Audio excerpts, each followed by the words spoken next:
Blog Talk Radio.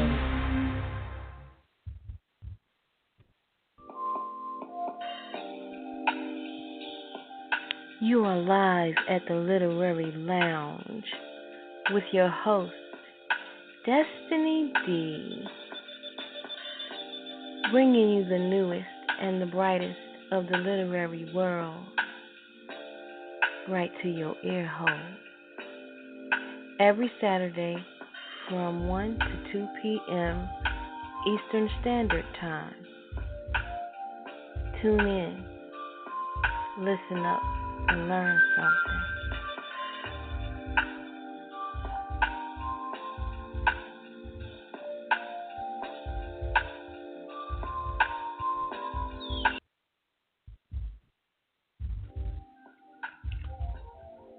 This is the spot for new hot authors who are given the opportunity to shine.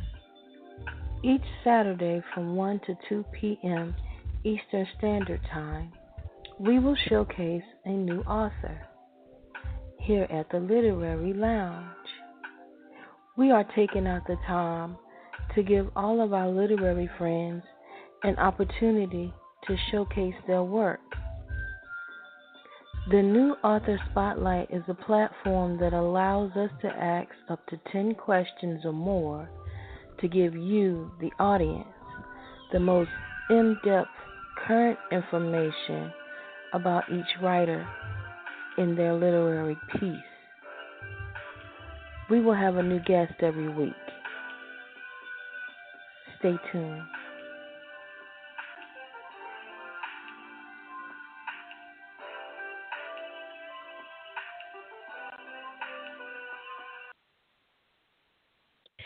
Hey, it's your girl, Destiny D, live on WTLR Radio, and today's date is March the 30th, 2019, and you are listening to the Literary Lounge. And just in case you think you're having a double take, no, that's not the case. Basically what happened is we have a double show today. I have a young lady by the name of Miss Sidra Owens, who is going to be doing an interview with us today.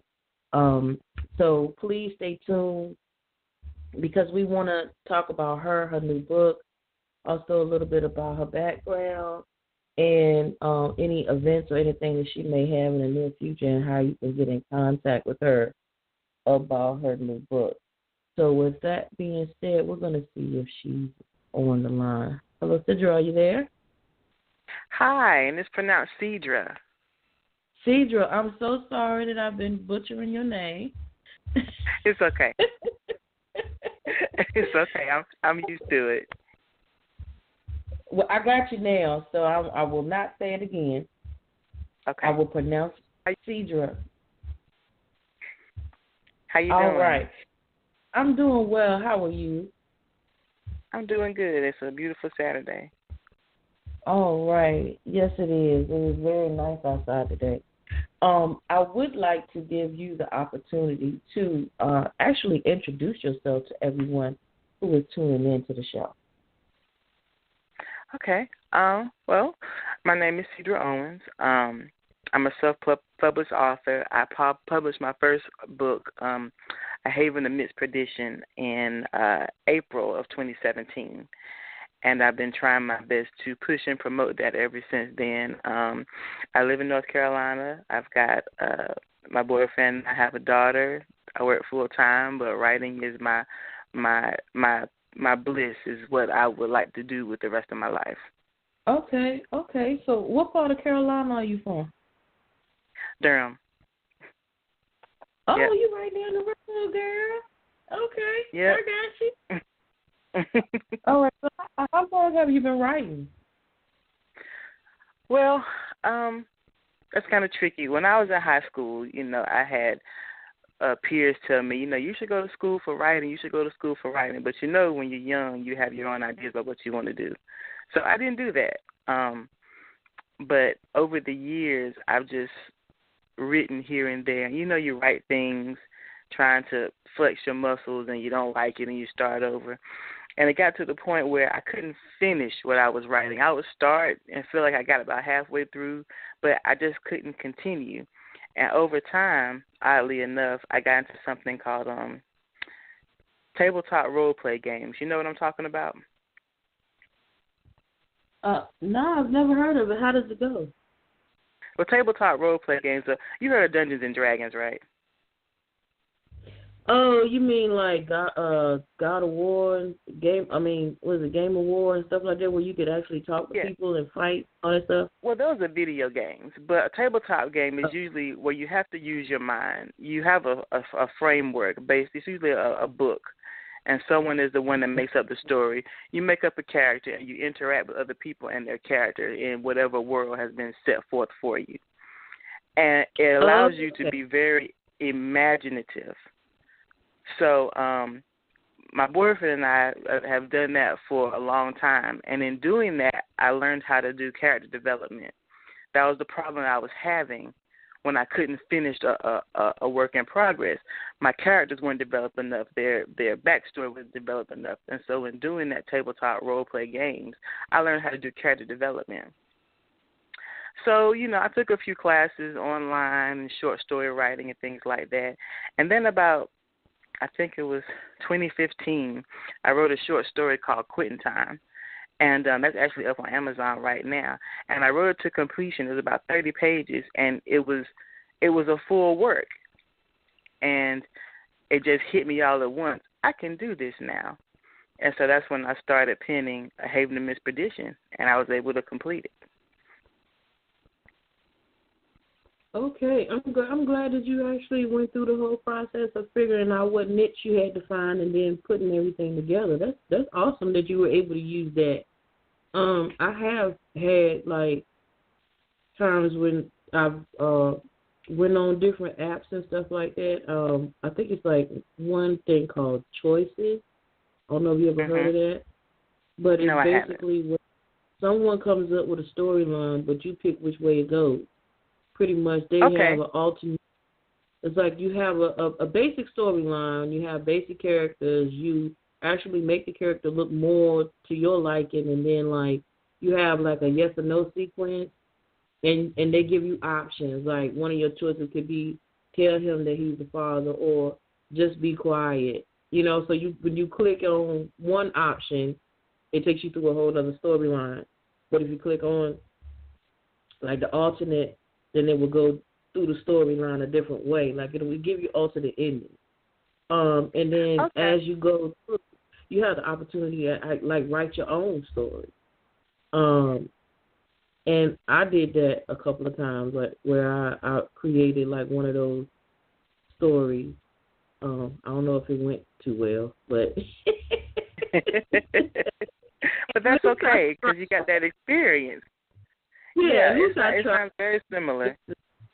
Yeah, so I at least I can say that I tried.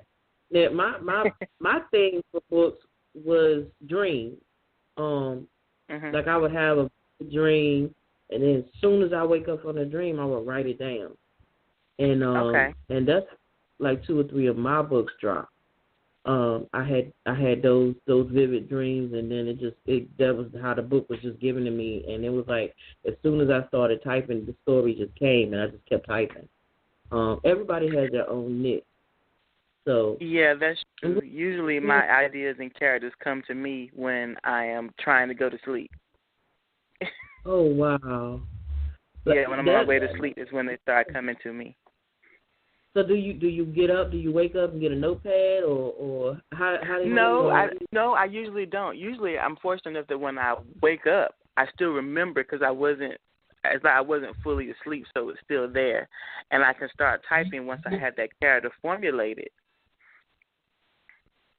Oh, okay. Well, at least you weren't like me. Like I had to like take Post-it notes, and sometimes I would even do like a voice recording just to give myself an idea of where I want to go with the story. Yeah. So that helps too. Yeah. Believe it or not, it helps too.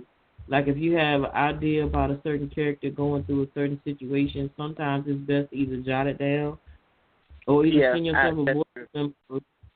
Yeah, that's what I do.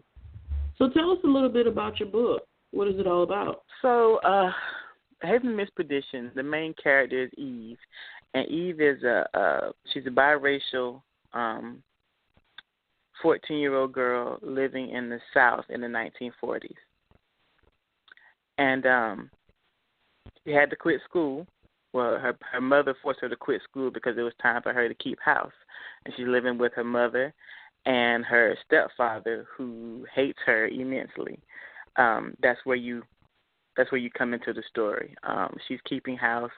You learn about her day-to-day life, and her biggest dream is to just work at the courthouse with her mother. That's where her mother works. She wants to work at the courthouse. Mom makes good money. She wants to make good money too, so she can take care of herself and get out of the country. And that's how it starts. I always have a hard time answering the question of what a book's about because I don't want to give away too much. Yeah, well, I mean, just basically, don't give away all the goodies. No, we don't want you to do that because then you want the product to sell. But yeah, exactly. just a little bit, right?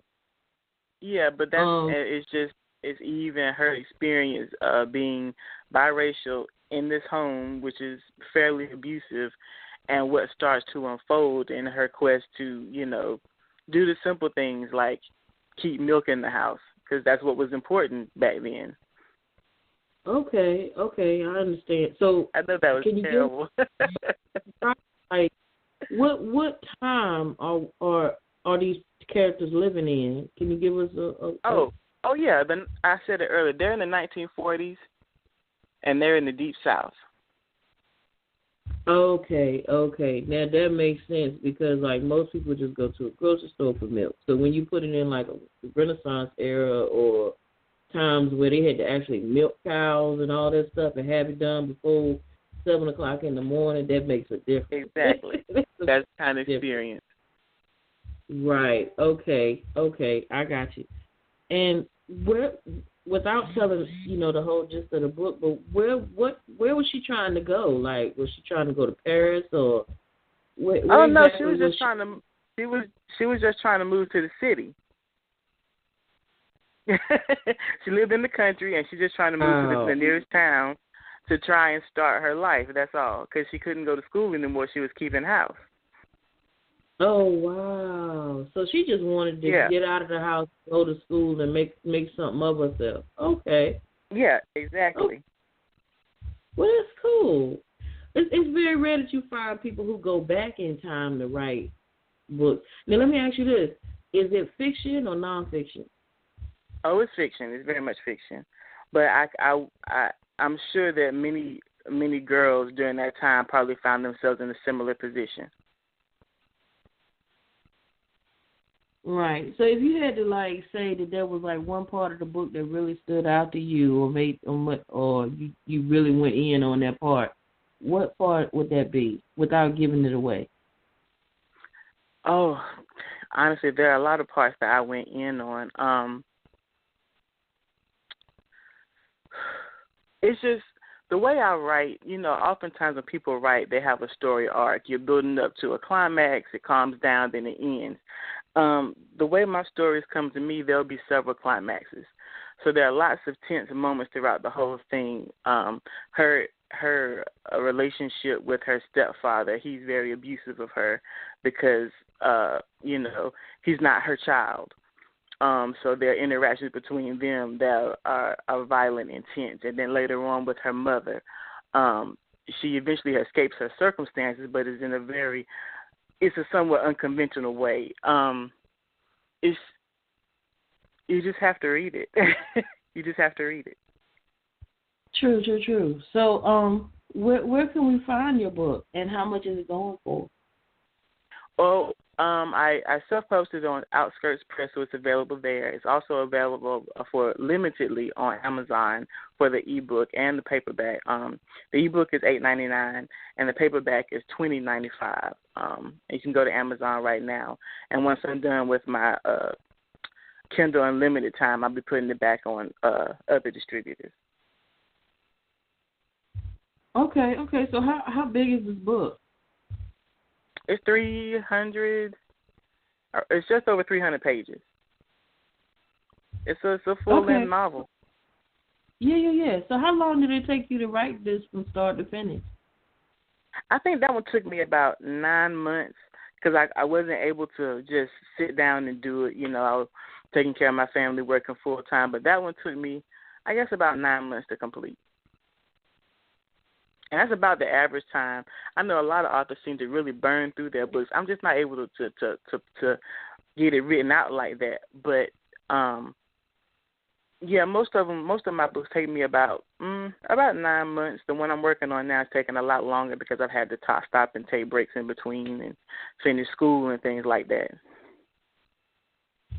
Oh, okay. So let me ask you this: when it came to your book, and you went to do the publishing aspect, you said you self-published. How did that go? Like, was that difficult for you? Yes. Well, I a lot of people spend a lot of time querying literary agents and querying, publishing houses, and I started that route, trying to find an agent, trying to find a publishing house that would accept an unsolicited manuscript. And I got rejections, and I didn't have a hard time with the rejections, but it was one in particular where the literary agent said she liked what the synopsis that I sent her, liked the story, but I wasn't a fit for her and what she published. And to me, that doesn't make sense. I'm like, if you like what it is, take a chance on it. Nothing happens unless you take a chance on it. So after that happened, I decided I could either continue to beg to agents and publishing houses to look at my work and see if I'm worthwhile, or I could just do it myself. And a good friend of the family who is no longer with us published a book through Outskirts Press where he had to pay for it. So I said, you know what, I'm going to do it that way. So I crowdfunded the money, and I began the process of publishing the book. And it was tedious because, the publishing press, their goal is to make money. So I had to learn the ins and outs and figure out that a lot of things they were offering me that they would do, I could do myself. But it was a learning experience. This whole thing, self-publishing, has been a learning experience. And after doing that, some time went by, and the whole platform of Amazon and Kindle changed, where I was able to publish up there. So that's how I published my second book up on Amazon this past February. Okay. So you have multiple books out right now? I do. I have a Haven Amidst Perdition that's out, and I also have Wildflowers that came out in February, and my short story Quitting Time is up on Amazon as well.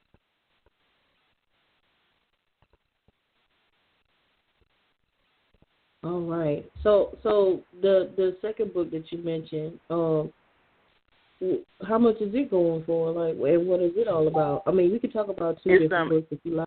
Oh, that's great. I priced it exactly the same. It's the same length. It's 300 pages, just over 300 pages. Yeah, I think it's just over 300 pages, but it's priced at $20.95, and the ebook is $8.95, I believe. And Wildflowers is I like to write strong female characters, and I also like for my female characters to be in their teenage years because as it stands now, teenagers are a lot different now the way they used to be. And if you are a teenager that is going through very severe circumstances, you usually have to rise to the occasion to be able to take care of yourself. So Wildflowers is about two women, one's in her 20s, one's a teenager. And the one who's in her 20s, Journal, she loses her mother to cancer. And she also lost her father to cancer, and they left her alone. And she was a beautiful woman, and so she wasn't used to having to take care of herself, to think for herself, to provide for herself. She just went on her beauty. And in doing that, after 3 years, she finds herself being the mistress to the town sheriff and not really happy about her circumstances because she doesn't really have anything. She doesn't have any friends, and she doesn't have any prospects for the future. And this other girl, Stella, who her mother used to take care of when she was alive, she lost track of her in these 3 years, and so she sends the town sheriff to go and check on her, and it ends up putting that girl into a very bad situation. That's how the book starts out. Oh, wow. If that's just the beginning, I can only imagine what's the rest of the book. And that's kind of funny that you mentioned that she did that in order to get by, because back. Is that based on a predated time, or is this more? No, into... that's in current times. I made it, modern and up to date because that kind of situation still happens. Yeah, it does. It does. Oftentimes people don't understand that youth and beauty will fade. You have to have some other attributes if you're going to survive. Right, because that's not going to get you everything and everywhere at times. And most of the people that it get you by with is very shallow, and they just want you on to make them look good, even when you look at raggedy. Yeah. That's normally how it goes now. You look at most of the people in the TV industry. A lot of these raggedy looking, old, scruffy looking guys have these young, beautiful women on their arm to make them look better. But, That's true. And most of those relationships are arranged. And they have money tied into it. Yeah, that's true. Yeah, but you wouldn't know that unless you saw the prenup or the contract. And some of these men is married. Yeah. Like you said. Wow. It's a nice optic. It's a nice optic for, nice facade to present to the public. Yeah, so that's crazy. Like, how do you be the wife of a man who's prominent in the town or the city or whatever, holding an official position, knowing that he got a thing on the side? Like, how do you do that with a straight face? Well, some women don't care as long as they're getting their needs provided for. That avenue I don't even get into in the book. The whole mistress side is interesting enough. Well, yeah, but you could definitely come back with a part 2 with the perspective of the wife. There's definitely avenues that you could go down when it comes to that, because some women are very bitter when it comes to another woman taking up their place or not being able to go to different events because he got his side piece with him and stuff like that. I'm actually in the process now of doing a book kind of similar, well, not similar to him being an officer, but this particular character in my book is a pastor. And he pretty much has the audacity to bring his side piece to church. Oh, okay, wow. I know, right? Which it happens. Like, it happens more than people think. Because, a lot of people think that, dealing with certain people and certain statutes when it comes to different titles and positions, whether it be president, lawyers, doctors, policemen or sheriffs or whatever. And even in the church, you have men who have these women on the side, even after they dedicated or gotten married to other people, and here they are looking like Boo Boo the Fool, trying to hold down a man who don't want them, that want somebody else, but won't let them go either. That's very selfish. It's very prominent. Go ahead. Something that I want to put out there is I'm a child of the 80s. So I really, I was a fan of action movies, and I'm still a fan of action movies. So when you read my books, you'll see that, because there's a balance between drama and action. I love watching movies, and I'm one of those people who can watch a movie and see someone make a decision and be like, why did you do that? That was stupid. I talk to the screen like everybody else. So when I write my books, I try not to put anything that one might view as stupid. I want you to read the book and be like, you know what, but if I was in that position, I might have done the exact same thing. So there's also a good bit of action in my books as well, in my writings. Well, that's good. That's good that you were able to put all of that inside of a book, because you make it different for everybody, and you make it real enough for somebody to think that it actually did happen without it necessarily being the case. And then you're keeping people intrigued, because it's very hard when you have anything over 300 pages. Like, it got to have action in order to keep somebody intrigued, anything past 250. Sometimes some people, their attention span stops at like 100 pages. Yeah, that is true. The attention span seems to be getting shorter these days. Yeah. So did you just so happen to like make your self-publishing thing an actual business? Did you give it a business name, or you're still in the beginning stages of just doing your own work? I'm really still in the beginning stages because, what I found to be the case among a lot of authors is the writing is the fun part, and for me, the writing is the easy part, but seeing that I'm self-published, the promotion is what's hard. So I'm still learning how to promote myself and how to get myself out there. I have a blog that I do as well, and the blog is up on medium.com, and I've got a Facebook author page and it's The Wicked Orchard. So once I'm able to get to a point where this is actual business, that's what it's going to be called, The Wicked Orchard. That represents me and my writing and my style, because I don't put myself into a genre. I've always run across these questions where they say, what genre do you write? I can't give you an answer to that, because my first book is different from my second, which are different than my third and fourth, which is different than my fifth and sixth. They're all different. I'm not in one genre. So you can walk into this wicked orchard I created, and you can pluck one piece of fruit, and it's going to have one piece of sinful, delectable story, and you can pluck another one, and it's going to be something different. Right, and that's good, and you want to do that. And just to let you know, you don't have to fit your style inside of a box. Like, there's no need to. And you can always have a different parameter on each one that you release.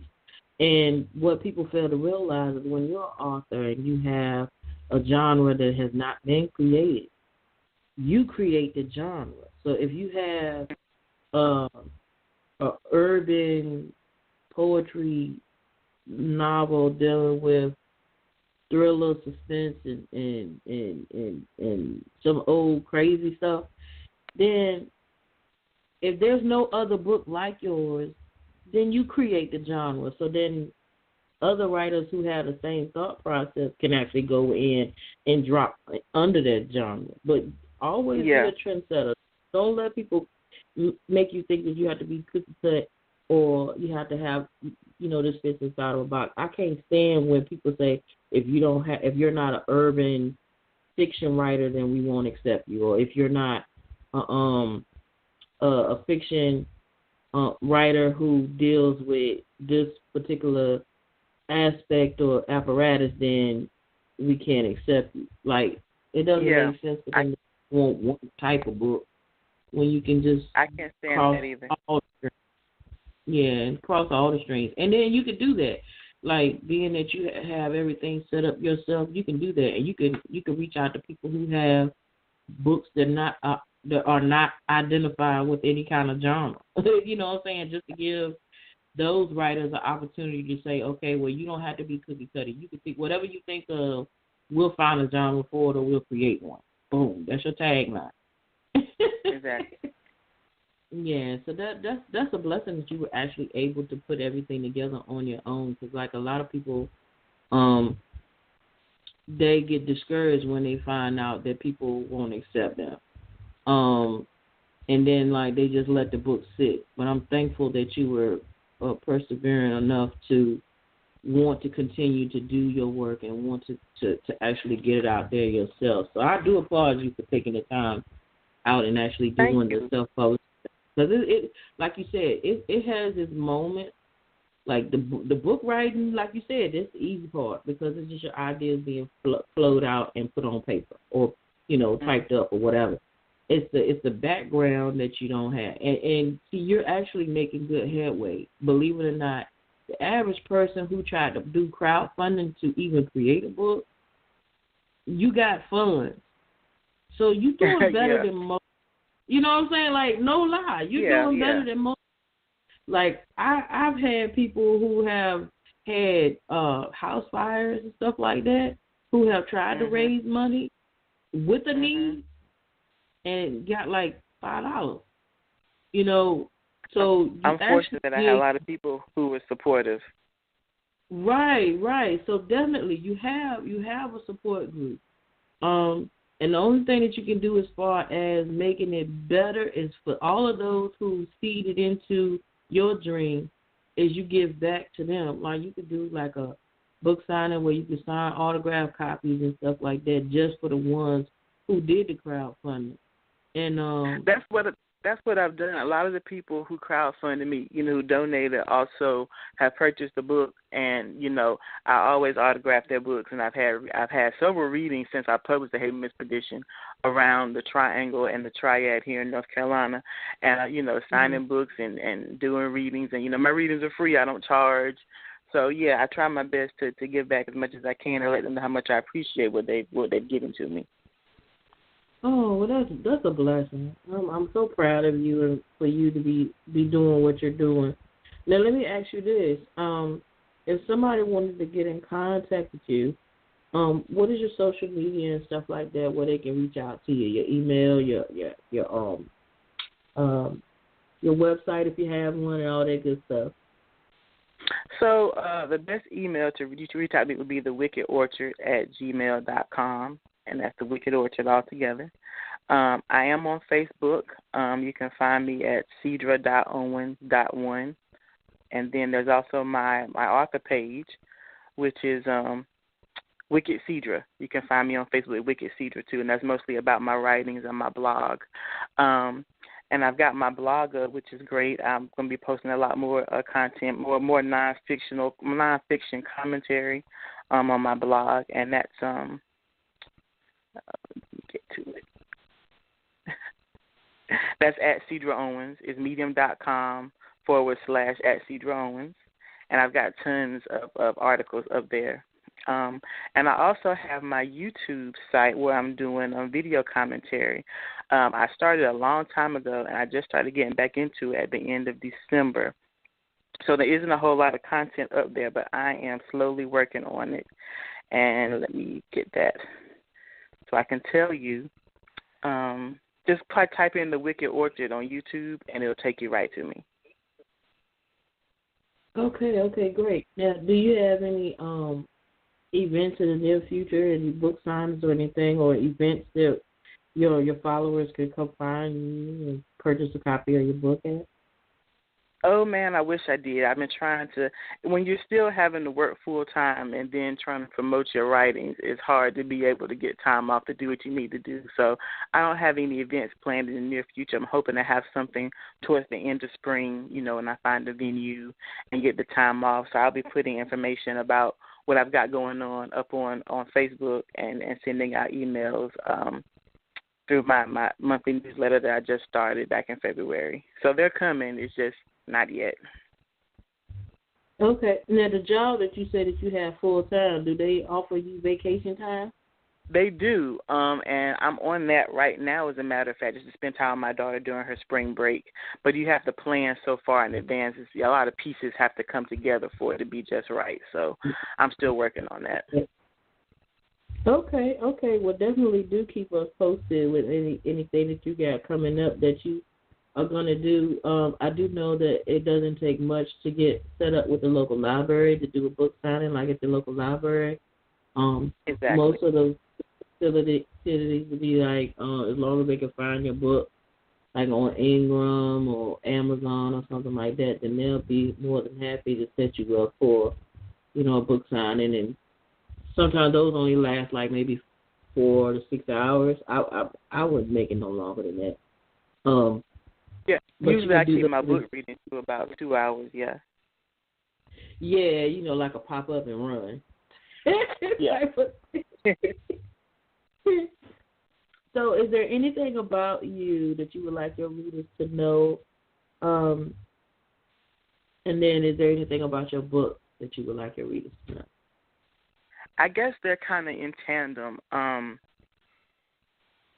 When I write my books, I really love my characters and their stories and the story they have to tell. And I go through painstaking lengths to make sure everything is consistent and to keep their interactions true to their character. And, I'm not writing and publishing to get rich. Making money is a wonderful thing, being able to take care of yourself. But more than anything, I want people to get to know these characters. I want them to connect to these characters, as much as I want them to feel as much for them as I do because they're great. And I've had many people read my first book and tell me that, the story stayed with them for a while and they thought about it for a while. And that's the kind of impact that I want to have. I don't write happily ever afters. I want you to be unsettled. I want you to go through the full gambit and range of emotions because that's what being human and alive is. So, take a moment, pick up my book. I mean, you can get a sneak peek on Amazon and see if you like it. I'm guaranteeing you that you would. All right. And I really appreciate that. And it makes me want to have an opportunity to read some of your work as well. Now, the one that you have on Amazon, is it available on Kindle Unlimited where we can purchase it that way? Yes, all of them are. A Haven Amidst Perdition, Wildflowers, and the short story Quitting Time. They're all available in paperback and on Kindle. Okay, great. So I'll be looking forward to getting a few of your books and seeing if I can read a few of them and offer some support and stuff like that. And just to reiterate a little bit on what you said, it is very, very, very, very difficult sometimes for writers, whether they have a publishing company or not, self-publishing, to find that promoting apparatus where they can actually present their books and have an opportunity to reach a bigger audience and get other people to read their books. So that's why I do what I do. This is why the Literary Lounge was for that, to give you guys an opportunity to reach people that you normally wouldn't have been able to reach. And I'm glad that I was able to give you an opportunity to do that today. Just to let you know, the radio this actual interview is being heard in over 11 countries. Yeah, I saw that. I saw that you're getting picked up in various other countries. I think that's awesome. Yeah, so I'm actually thrilled to actually give people the opportunity to do this, because, like you said, there's a very big lack of support when it comes to the promotional aspect, and I'm thankful that these opportunities were made where we could give opportunities to you guys, between the radio network, the magazine, and also like the publishing and stuff like that. So I encourage you to continue doing what you're doing, and I hope and pray that your business, as far as your publishing, grows and that your followers become many. And I would like to have some feedback or follow-up to let me know if anything changed, if this promotional interview helped in any kind of way, because it makes my heart glad when I've become a part of something beneficial for somebody else. Like, it lets me know that what I do made a difference. So definitely keep in contact with me and let me know how everything goes. I will. I'll keep posted. And I just want to thank you for having me on. I know it took a little bit of coordination, but I really appreciate you taking the time to have me on the show. Oh, no problem at all. What I do want to do is I want to take a short break right quick, and we're going to come back with some more of you, okay? So hold on the line for me. All right.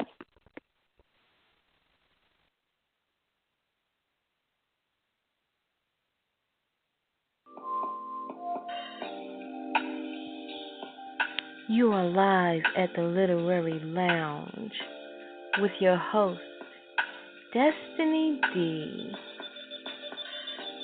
bringing you the newest and the brightest of the literary world right to your ear hole. Every Saturday from 1 to 2 p.m. Eastern Standard Time. Tune in, listen up, and learn something.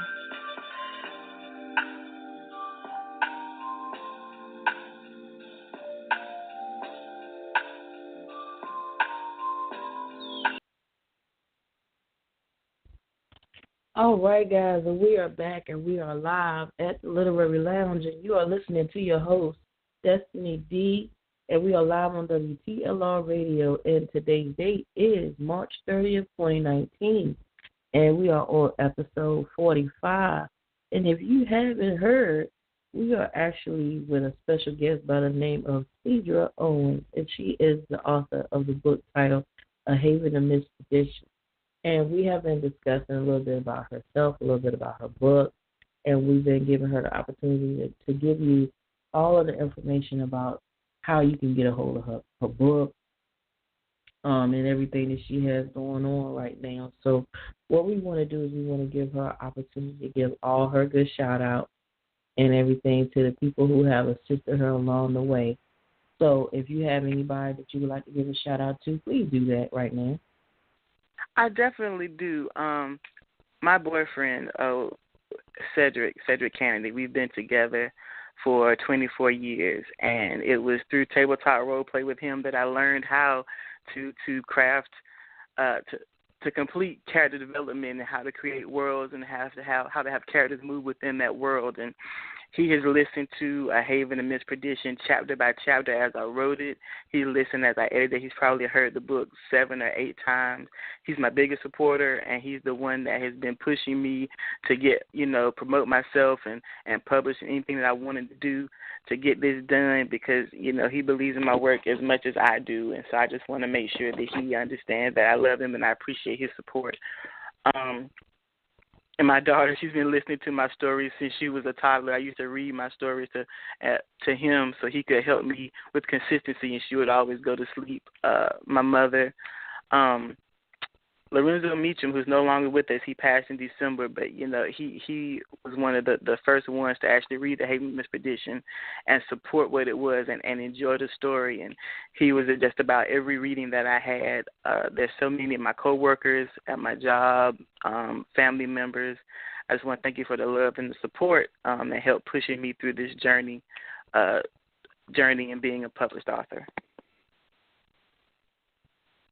All right. So with that being said, we actually do thank you for being a part of this show and allowing us to give you the opportunity to let everybody know what you're doing and things of that nature. So as I say on every show, this show would be nothing without you.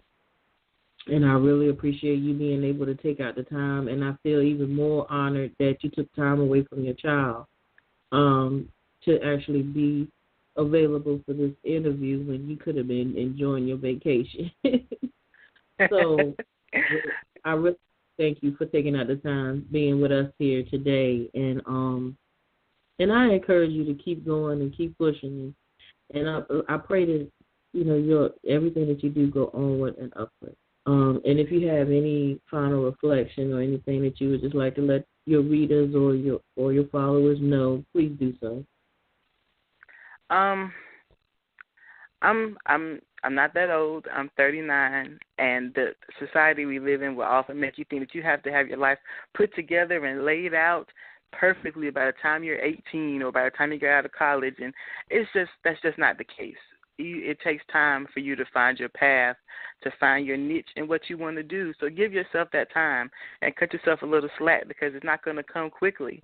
But once you find it, just go hard at it as much as you can. And I'm trying to go hard, and I'm sure I can go harder to accomplish the goals that I want to accomplish. And I just advise everybody else to do the same. All right. Well, with that being said, I want to thank you again for being on the show. And if you need anything from my end, please feel free to reach out and contact me and let me know if there's anything that I can do for you. Also, be aware that we're going to try to have an article about you in the next issue of our magazine for April. So if you have any loved ones, friends, family who would like to have, something, a memento to remember this interview and everything by, I'll be sure to give you the link and everything so that you'll be able to have them order a copy of your article and everything inside of April's issue. So just have them, be on the lookout for that, so that if they want to support you and also have something like a memento, you'll have that ready and available. The plan is to have it out in the next couple of days, so you'll be able to see that online as well. And as I stated before, thank you so much for being on the show, and I hope and pray that you have a blessed day and you enjoy the rest of your vacation with your baby, and we look forward to seeing more things from you. Matter of fact, do you have any books in the works that we should know about or that should be dropping in the near future? So I am. I've got 6 books written, and 2 have already been published. I'm still trying to master this whole promotion thing, and then how to balance promoting with editing the next piece, and then writing my work in progress. So I'm not going to say I got anything coming out soon, but I'm working on it. All right. Well, there's nothing wrong with having more irons in the fire. And it gives you an opportunity to keep working and keep perfecting your craft, and then that way, when you do release your next works, you have a process that you know that's a surefire way of getting things out and making sure that it reaches its highest potential.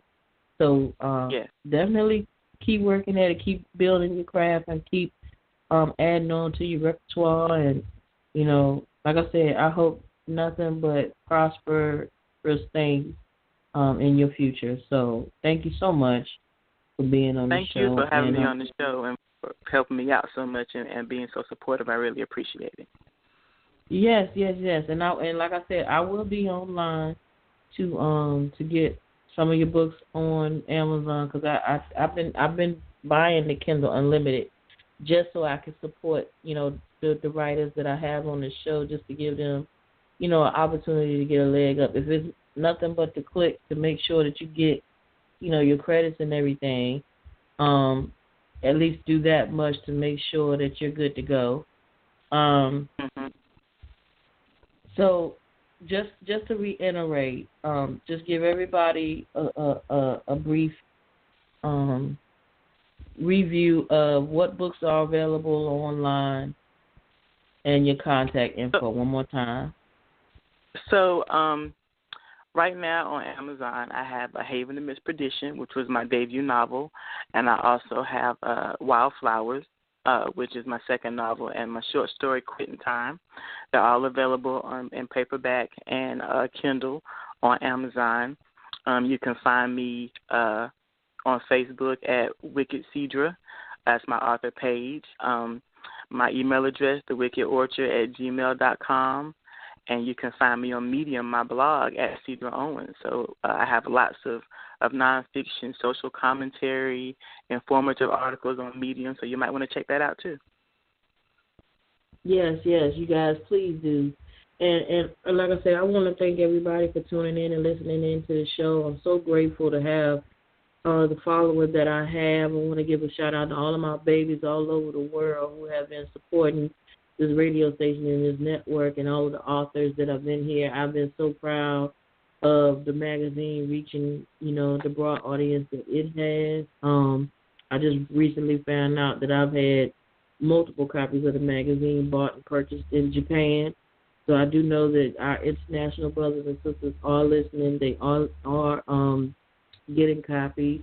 So they do see our hard work being put out there. So I just want to thank everybody who has played a part in making, the Literary Lounge and Transparency Library and the monthly magazine what it is today.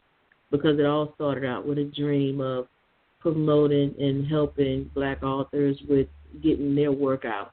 And I'm seeing it come to fruition daily. So I want to thank everybody who tuned in and who has been a part of, getting copies of the magazine and things like that, showing their love and support. I also want to let you know that this interview will be available for playback on our YouTube channel. So if you have loved ones who missed the show, that's okay.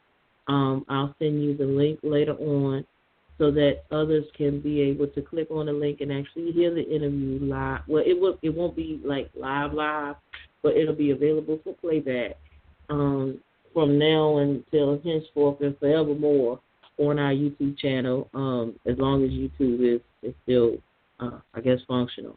So, because everything is iffy now. But so ones who want to listen to the show, they can actually go to the link that I'm going to provide you in a little bit, and they'll be able to listen to it on our YouTube channel. So just in case if you're looking for us on YouTube, just type in Transparency Library, and you'll be able to see our channel. And you can actually go back and hear every episode that we've had so far. So like I said, we've had 45 episodes, and each author has given a piece of themselves and a piece of their work to all of our listening ears. And we want to thank all of our listeners. And then everyone who has played a part in making all of this a success. So with that being said, Ms. Seedra, thank you so much for what you do, and continue to keep pushing and keep doing what you're doing, because you're doing a beautiful job. And I look forward to seeing a lot more from you. So thank you, and I hope you have a good weekend. Thank you for your support, and you have a great weekend too. Enjoy this Saturday. All right, sweetheart. You take care. All right, bye-bye. All right, bye-bye.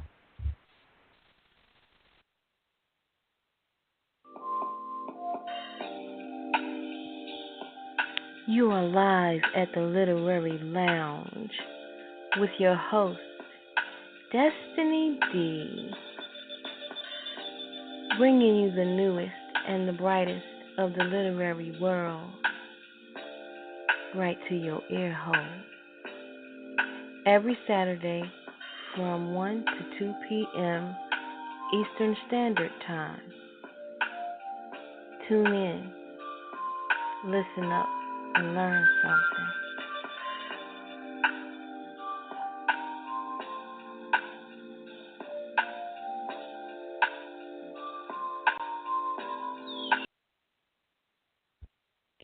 All right, guys, if you have nothing to do next weekend, we do have another author on the roster for April 6th. Her name is Chanel. So please tune in next week on April 6th, and we will have her as our special guest. Okay, guys? Thank you, and take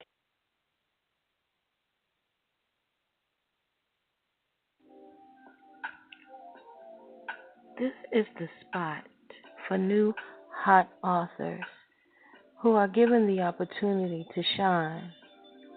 Each Saturday from 1 to 2 p.m.